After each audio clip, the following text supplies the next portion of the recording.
Hey loves. Okay, happy Wednesday. It is Why Am I Like This Wednesday? And I have a few things that I wanted to talk about.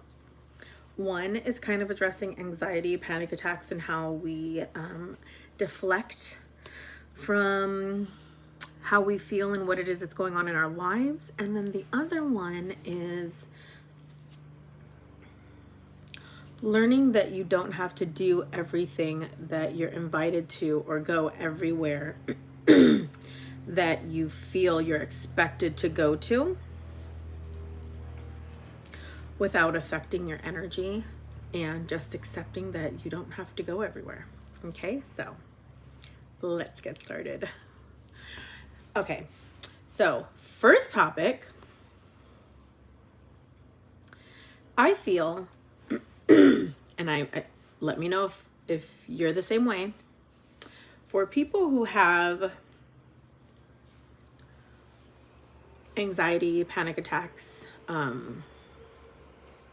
trauma, were never truly taught how to handle their problems, and kind of like, there's an order and it's okay. And yeah, I'm still learning. I am still really learning that in therapy.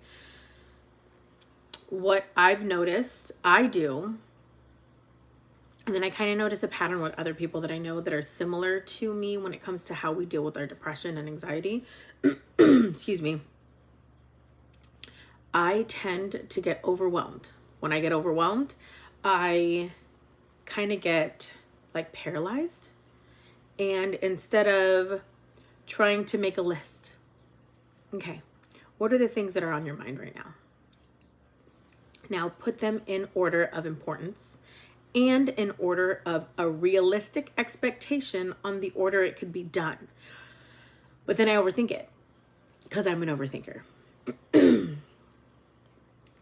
Which I feel that most people who have anxiety and panic attacks are overthinkers. Like, I have yet to run across someone who, and tell me if I'm wrong, who is an overthinker and they don't have anxiety. Like, does that, like, how, if you're out there, how is that? How's that working out for you? I'm jealous, okay? So instead of me being able to compartmentalize certain things that I'm doing, the order that it should be done in, and just being like, okay, well, you can't do that today because you don't have the time, so do this. And you could do this, this, and this, but you won't get to those until maybe tomorrow or the day after tomorrow. Instead of my brain working that way, I could say it out loud while I'm talking to you guys. If somebody else asked me, oh my gosh, Brandy, I feel so overwhelmed, what should I do? I would immediately tell them exactly what I should be doing. But am I doing it? No. That would require it making sense for me, maybe. Yeah. Okay. So what I tend to do instead is finish an entire series. How many of you use social media, series, just about anything else other than what we're supposed to be doing? How many of us do that, even if it's helping somebody else with their problems, not working on our own? How many of us do that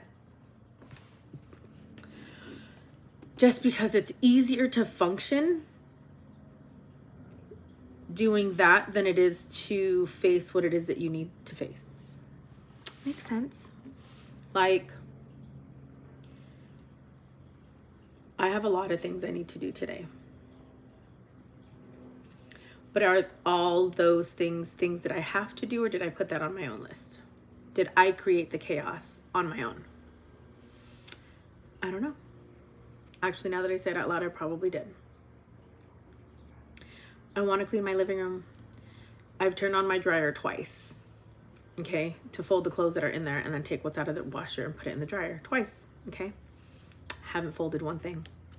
It is now 1:21, and I have to leave in exactly an hour to pick up both of my girls because they have therapy today.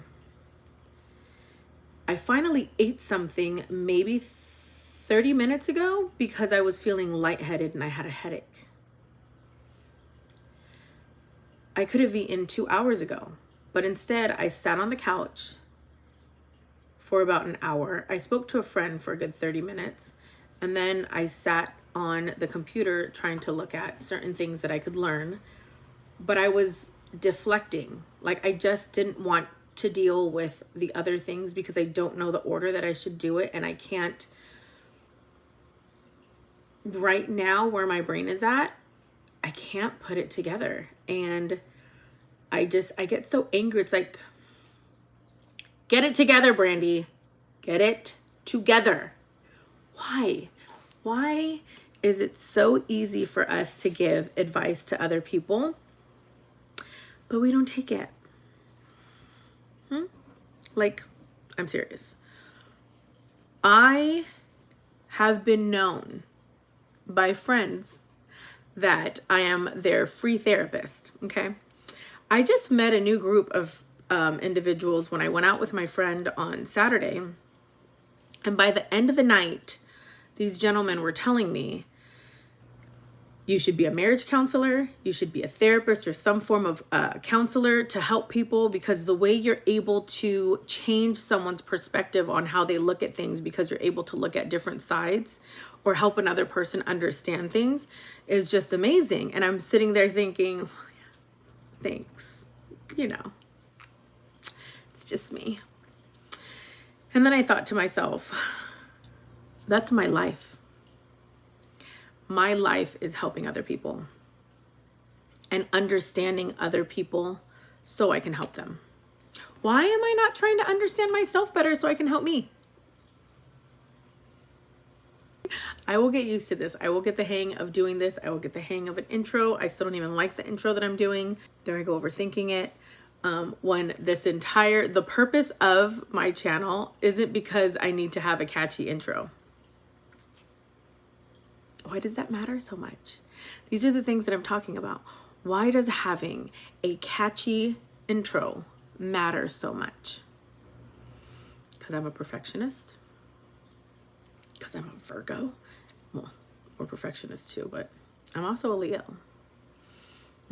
August 23rd, I'm a cusper. A Leo and a Virgo. And it's funny because those signs actually usually don't go very well together. Which is probably why I'm constantly fighting with myself when it comes to things. I haven't found a balance yet. And it doesn't mean that it doesn't exist. It means that I just haven't come to it yet. And that's where I get overwhelmed and I get upset and I get angry and I just get into that pity party and I start feeling sorry for myself. And instead of me just taking it and accepting it and moving on and trying to make the best decision for me at that time, I'll just watch a whole series. Yeah. Because when you're watching series, or my true crime, because you guys, true crime is my thing. It's easy to let every time things want to come into your brain, you're just like, nope, I'm watching this. I'm watching this. Oh my God, they did what? Wow. It's just easier for your brain to go there. Do you like how I just acted that out? Yeah, sorry. Can't even tell you why I did that. I did it and I'm leaving it in there. No editing here. You guys get all of me. All of me. Brandy. Before I even started recording, I told myself that I was just going to do a little bit of foundation and some lip gloss and mascara. And then I watched the Kardashians. And there was this simple eyeshadow that Chloe had. And I was just like, I think that's the one Kardashian that I relate to the most, because I feel like her and I like think a lot alike. And we've made very poor choices that are very similar with partners, okay? It was really pretty, but I feel like it was lighter than this, but it had this really pretty shimmer. And I was just like, maybe I'll do that. And then I did. and I didn't want to turn it back on because I know I was going to watch it all over again. So I just did the color that I thought in my head that I envisioned. And then I thought to myself, why do you care so much about how it's going to look? It's still nice. It still looks good. Why does it have to be what you envisioned in your head? Again, I'm a perfectionist. And sometimes I wonder if, you know what? Let's do this. And as of right now, I'm going to read it to you because I do not know how to, what's the word? I don't know how to, like when you're editing, to put like little screens right here, this little section right here. I'm gonna learn. I'm literally on YouTube right now. Like, I know they show you everything there. So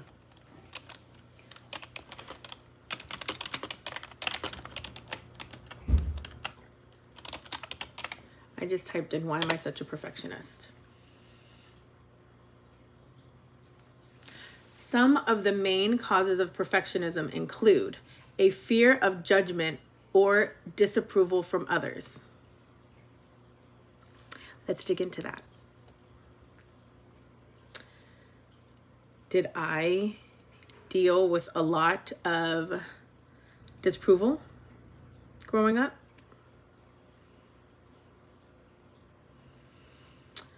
I don't know. I can't remember too much.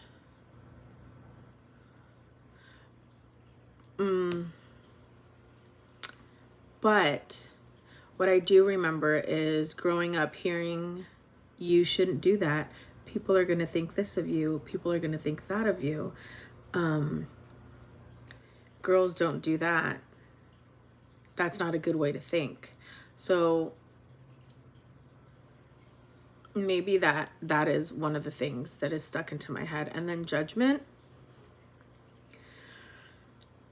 Till this day, I struggle with being judged, and it's because I think very differently from most people. And I say that surprisingly because sometimes I have moments where I'm like, I think a lot of people do think like me. They just don't say it.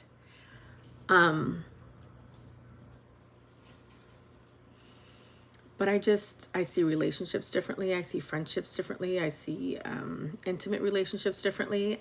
I view things very different, and I am able to look at so many different perspectives that some people wouldn't be able to do that. Okay, next thing. Early childhood experiences, such as having parents with unrealistically high expectations. What am I doing to my children? That is the first thing I thought of while I read that. What am I doing to my poor kids? I don't feel like I have unrealistic high expectations. And I think that maybe at one point I did, but getting to know their personalities, I've kind of tamed it down a little bit. I probably need to work on that a little bit more. So, I don't remember anyone having unrealistic expectations on me growing up. And I say that, oh, that just hit me. That just hit me. I think I put unrealistic expectations on myself because there was a time after, my father molested me and the whole kidnapping and all that stuff. After that, I had this vision in my head because I used to have to go to like group meetings with other teenagers and other girls that had been molested by their father as well, or a family member. And when we were together, I would look at them and I would think, I'm going to have my shit together better than they are. Like, some of them looked like they were just falling apart and they were so confused and so lost. And I think by me looking at them and also hearing the lady that was in there talking to us, she would say, sometimes when things like this happen to us, we tend to spiral, or we tend to do this, or we tend to do that. Or, as we get older, we become addicts and I would just remember thinking in my head, like, no, not me. Nope.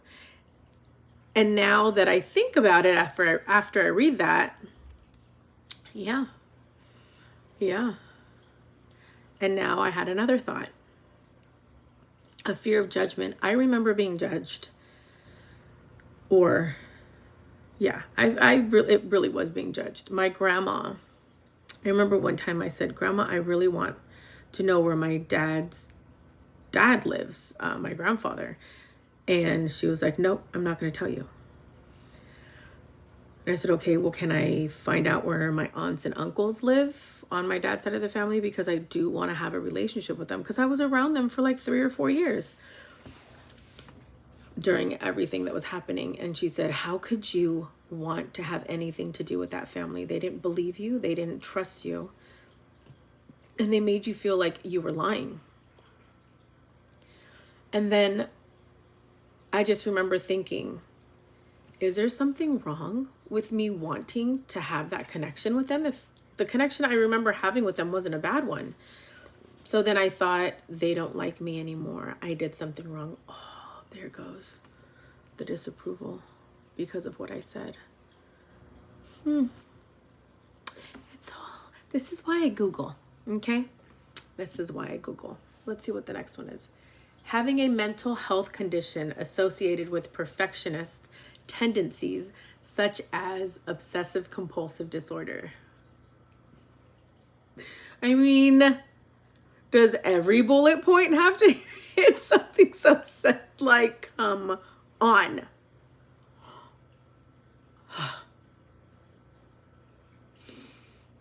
Poor self-esteem. I do.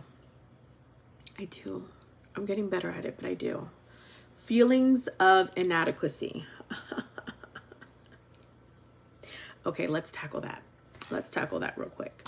So when you are being raised by your grandparents, at least for me, I remember feeling like I was their granddaughter and wanting to be their daughter, but knowing I could never be their daughter, and knowing I wasn't their daughter, and knowing that I had relatives that were jealous of the relationship that I had with my grandmother, and they were adults. And can I just say that that is very hard to digest, because these are people that you look up to. And I remember one time an uncle, I was sitting next to my grandmother, and he came and he gave her a hug and kind of like shoved me out of the way. And I don't think he did it on purpose. I think he was just, coming to give his mother a hug. But at the same time, it's like, but were you doing it on purpose? And went in between and said, hi, Mom, I love you. And looked at me and said, this is my mom. She's not your mom. She's my mom. I can't tell you, it's been over 20 years, 25, maybe close to 30. Not that much since I heard that. And that stuck with me, because he said it 2 or 3 times a few years after that. And then I just remember looking at him that day, and I was like, I know she's not my mom, but that hurt. Clearly I'm still talking about it, so I haven't fully gotten over it, but that really hurt. I felt like I was never good enough to be their daughter, without realizing that had nothing to do with it. Who I was had nothing to do. I'm just not their daughter. And that hurt me. Like a lot. I remember there was a time too, after what happened to me with my father, because my grandmother and my grandfather raised me till I was like 5.5. From like 1.5, 2 years old till I was like 5.5. Then I went with my dad from 5.5 till about 8. But those years that I was with my grandfather, and then I ended up coming back to be with my grandfather, I remember I used to sing with him. I used to go to church with him. I used to cook with him. I used to clean with him. He used to teach me how to do my chores. He used to teach me how to play instruments. And I always used to sit on his lap. And after that happened to me with my dad, when I came back, he didn't put me on his lap anymore. He didn't kiss me on the cheek anymore. He didn't hug me really tight anymore. I was about 8.5, 9 years old. And I remember thinking, what did I do? Why are you not the same with me anymore? And when you're a child, for some reason, adults feel that they don't have to explain anything to you. I just remember going to sit on his lap at like 9 years old. And mind you, I am 3 years older than I was at that time, but it still didn't like register, you know? Because my son is 9 and he still sits on my lap. Well, he'll be 10 tomorrow, but besides the point. I just remember going and he's like, no, no, no, no, no. You can sit right there. And I was crushed. I was so crushed. And I had to be strong. I had to hold back tears. I didn't want to even be asked because I didn't know how to ask the question. I didn't want them to say, what's wrong? Why are you crying? I didn't. And that was really hard. Like I felt like something was wrong with me. Why? And then as I got older, I felt like I felt like I was broken. I felt like I was trash, that I was broken, damaged goods. And that is a really shitty way to feel about yourself when you're 9 years old going into being a teenager, which is like some very important stages that you're going to go through in your life are around that time. And I had to maneuver them alone. Meanwhile, while going through a lot, my mother was an addict. My cousins felt a certain way about me. Not all of them. Treated me a certain way. Aunts and uncles treated me a certain way. There was, I had one aunt that I was very close to. I'm still very close to her. She used to call me her China doll, or her little Indian, because my hair was really, really long and wavy. And I was like, I don't know, as we get older, our tan goes away, and I'm just so bitter over that. Okay, but I digress again. But yeah, so that was hard. And when you don't have anybody helping you understand why you think the way that you think, or explaining things to you so you don't think the way that you think, you are led to think the way that you think without any direction. And for some reason, most of us go to immediately a negative space. It's not, oh, that's fine that he doesn't want me to sit on his lap. It's no big deal. I was just immediately in the, what's wrong with me? Why doesn't he doesn't like me anymore?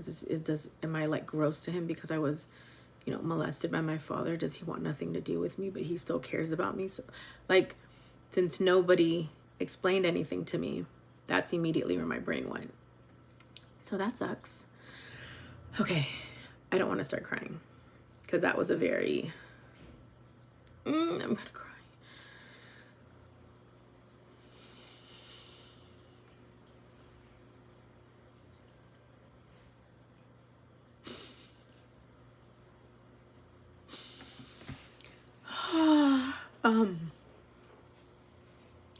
I think what I'm doing right now is I remember the 9-year-old and being so hurt. And I remember thinking, you were the only man in my life that I felt cared about me unconditionally, and now you're pushing me away. What did I do? And I remember thinking for the longest time, like, what did I do when my father started doing what he did to me? Like, I literally blamed myself for years.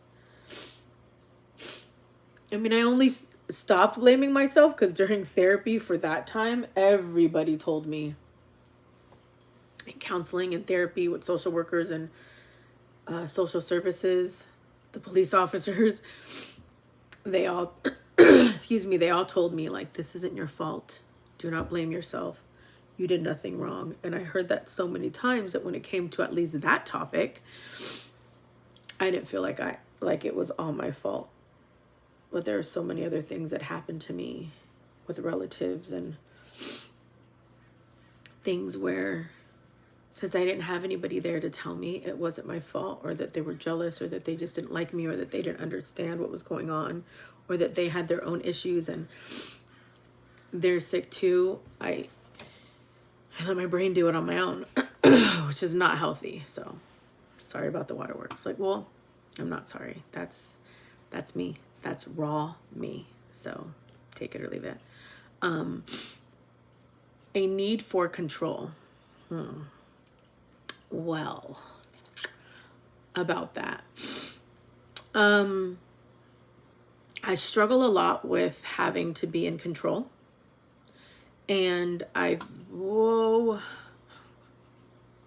don't want to cry again. And this is what I mean when I say, like, why am I like this? So I've been able to read every little bullet point and explaining why I feel that I'm like this. I hope it makes sense to you. I hope you're able to look at yourself and think, holy shit, I remember going through that too, you know? Or feeling that way and having similar situations. And now that's probably why I am this way, why I am who I am today. I tend to want to control a lot. Not as much as before. Like I said, I'm in therapy, I'm learning. Because the worst things that ever happened to me in my life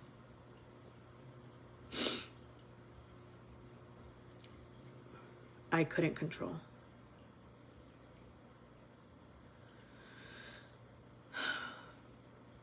Why am I a control freak? Because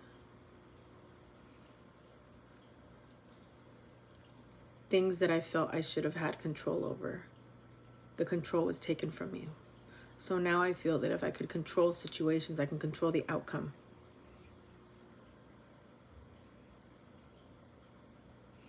Even though sometimes that's not always the case. But what ends up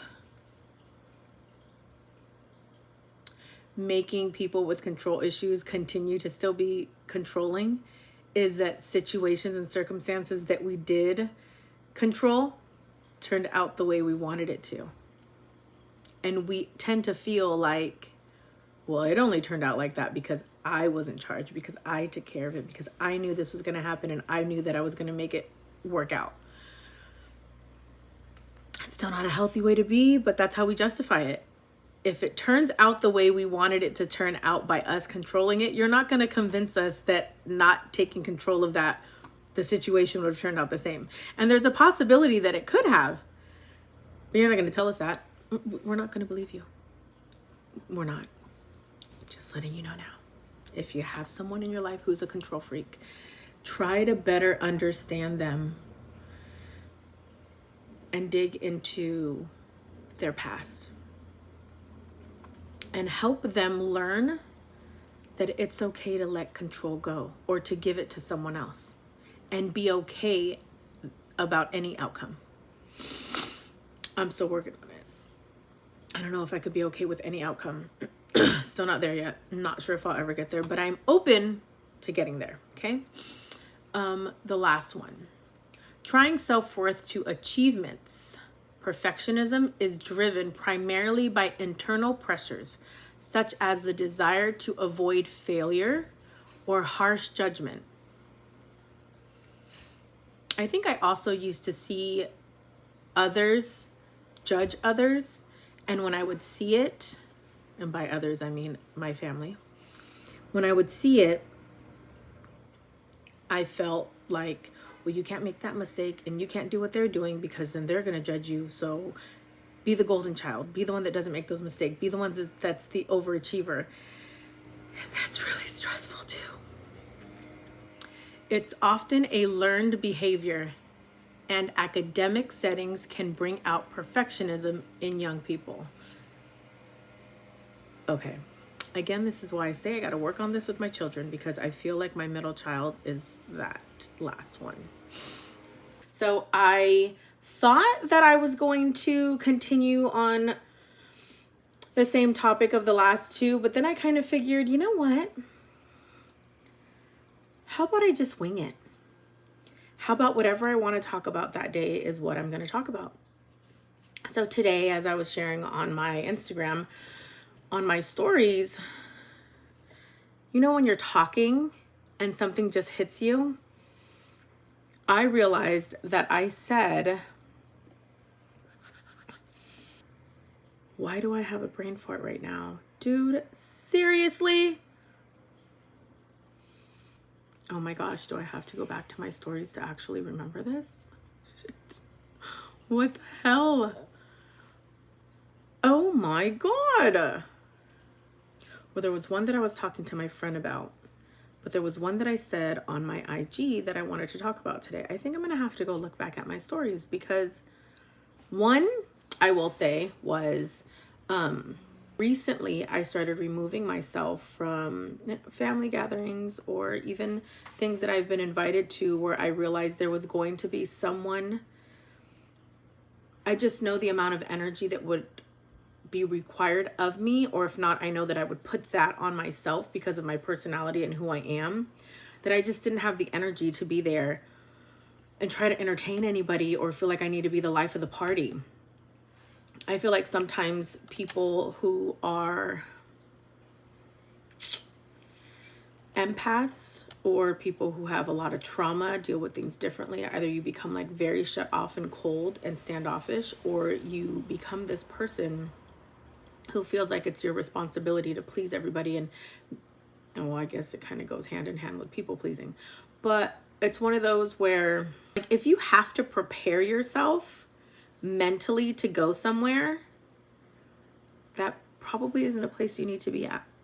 I mean, like really, it shouldn't be. Like why should you have to prepare yourself to be around people that you would like to think care about you or you care about them? I just think that it's important to learn how to protect your energy. And if you're going to an environment that you feel is going to trigger you or affect your energy, or you're going to leave that location drained, like drained, don't go. Stop feeling guilty or obligated to go place. Also, it is okay for you to send your husband somewhere if he wants to go hang out with someone and you not go. It's okay. And if people ask, you can be honest and say she just wanted to stay home. Like your partner doesn't have to lie for you, because at least I feel that people around my husband or that know me would know that I'm trying to protect my energy. I'm trying to protect myself. I'm trying to heal. I'm trying to work on myself. And I just don't always have the energy to be in certain environments that I feel would require a lot from me. And until I'm more in that healing place where it's like, I can go somewhere and not have to put that much energy towards other people. I'm not there yet. I am not there yet. I'm working on it. It is a work in progress. It is not easy. But yeah. Example. So my husband went out this Saturday, and it was after our son's football game. And they were all going to a bar. For one, we're on a budget. I don't feel comfortable spending any money when I know technically we don't have the money to spend. Like it stresses me out and gives me anxiety. Two, I actually had another friend invite me to go out with her, and something about this person's energy, my friend Natalie, I knew that I would have a really good time. But I also know who I am. I needed to do my nails. I needed to do my makeup. So I decided not to go. But I will say I felt very guilty not going. And I shouldn't have felt guilty, which is why I'm saying I'm still learning, because I shouldn't feel guilty that I'm staying home because I'm doing something for myself. And I told him, make sure you tell them it's just because I have somewhere to go later and this is what I'm doing. And then I thought to myself after the fact, why was it such a big deal to me? And why was it so important that they knew what I was doing to know that I wasn't, not going because of if it was something personal, or if I felt a certain way about them. And then I thought to myself, I'm really cool with these people, and they know my journey, and they know what I'm going through, and they know what I'm doing. And he could have easily said she decided to stay home, and they would have accepted that. They might have said, I miss her, or I wish she was here, or I'm sad she didn't come, but they would have accepted it. And I still have that fear of losing people, even though I'm trying to protect myself, that sometimes I'm still willing to do what I don't want to do so I don't lose them, without realizing that if I'm going to lose someone because I'm doing something for myself, that person isn't meant for me. And I can say it out loud, I can hear it, I can tell another person and just give advice till I'm blue in the face, but I don't always take my own advice. So that's just like an example. And I should have been okay with it. And I should have just, it is what it is. I had somewhere to go. I was doing something, and that's okay. So there's that. So on that note, we're going to go ahead and let it rest. I will be back here next Wednesday, and we will, let me think. Let me know down below. What do you think we should talk about? Like I said, I'm going to start taking it just how I'm feeling that day, what I'm thinking about, what I talked about. Because no matter what, everything that I talk about is me trying to better understand myself. So I don't think there needs to be a specific order. Don't forget to like. Don't forget to subscribe. Don't forget to share. And don't forget to interact. Like, let me know your thoughts.